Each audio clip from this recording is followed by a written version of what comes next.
Hola, y te voy a mostrar cómo cambiar sonidos en INFINIX Encuentra Pro Plus.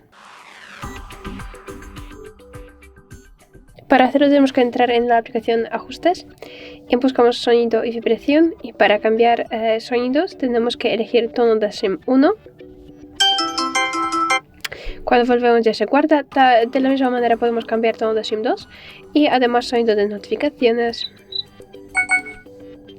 Volvemos, todo se guarda. Además podemos bajar y ver más ajustes de sonidos. Además podemos entrar en acciones, táctiles y sonidos, y aquí se activa o desactiva varios sonidos y vibraciones que oímos cuando pulsamos algunas cosas en ese teléfono, como por ejemplo tonos de teclado de marcado, sonidos de captura de pantalla, eliminar sonido, sonido de bloqueo de pantalla, sonidos de carga, sonidos táctiles, respuesta táctil.